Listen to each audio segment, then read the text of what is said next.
Good day, my name is Abrece, and today I will be performing my written demonstration on how to properly gown and glove our surgical doctor.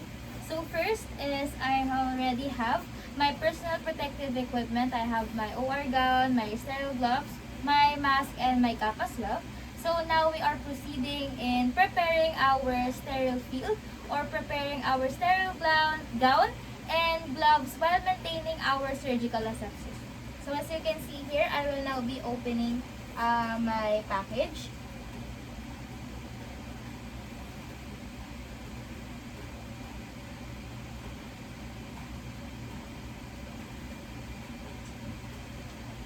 While only touching the corner. So I now have here my equipment, my gloves, my sterile glove wrapper, and as well as my surgical gown. So next is I will now be getting my surgical gown or my OR gown and correctly identifies the neck as well as the lower portion because that will be the position that we're going to use in our gown donning. So first is I will be already picking up the gown. So locating the lower part and let it hang because that will be the drying towel of our surgical doctor. So I have here our surgical doctor. So I will be hanging our lower part.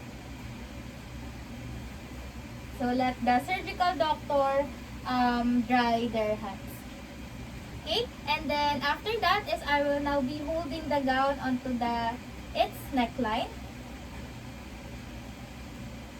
And then I will be making sure that my hands are inside of the gown. This also allows or covered my hands and allows the doctor to see the armhole of the surgical gown. Next is I will now be assisting the surgical doctor in inserting both of their arms into the sleeves without contaminating the sterile gown. So the doctor will now proceed. We also make sure that the surgical doctor will maintain their hands inside of the sleeves. And then, assuming that I am the circulating nurse, I will have the circulating nurse to fasten up the ties that the doctor have on their neck as well as on their waist. So, this fastening of the PPE is usually done by the circulating nurse, not the scrub nurse.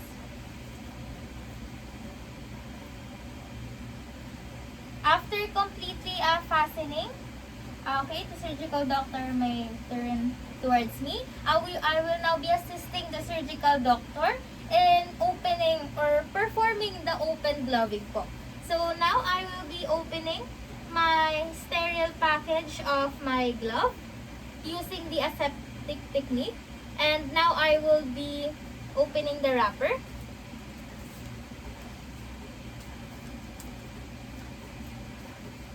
Okay, so as I hold the wrapper, I will now be holding each sterile glove correctly po by the folded cuff and avoiding contact with the surgical doctor's ungloved hand so we could avoid contamination. So I will be starting first for the right hand or the right glove. Inserting my hand only into the cuff. As well as we present this to the surgical doctor, we make sure that we present the glove in a correct orientation where the palm is facing the surgical doctor for a proper insertion of the hand. So I will be allowing the doctor to insert their hand. Okay. So I will be doing that onto the second hand, assisting the surgical doctor in donning their gloves while maintaining the sterility of the gown as well as the cuff of the gown. So I will be doing the same thing.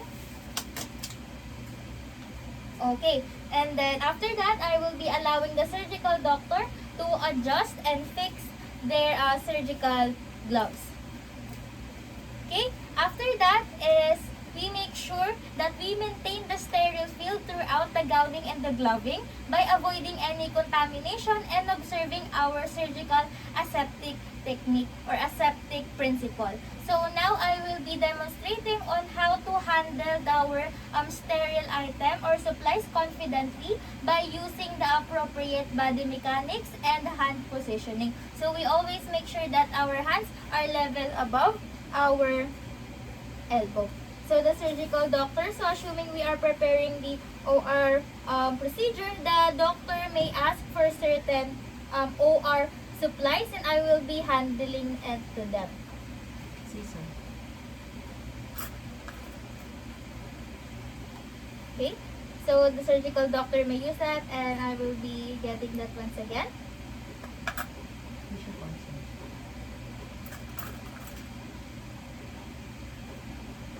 Okay.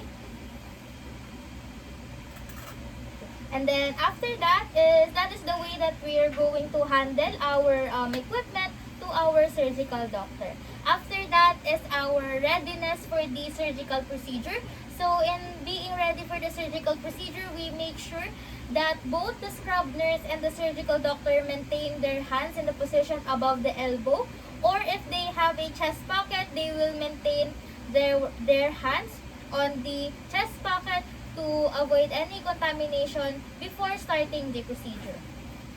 After that is we will be completely verifying that our gloves or surgical gloves are fit properly into our hands as well as our surgical gown. This is also to ensure that the surgical doctor is and the scrub nurse is ready for the sterile procedure. Now we are just going to wait for the surgical doctor to be ready and to start our sterile procedure. And that will be all for our gowning and gloving of our surgical doctor. Make sure that we always maintain the sterility or the aseptic principle adherence and also make sure to avoid any contamination while doing the procedure. Thank you po.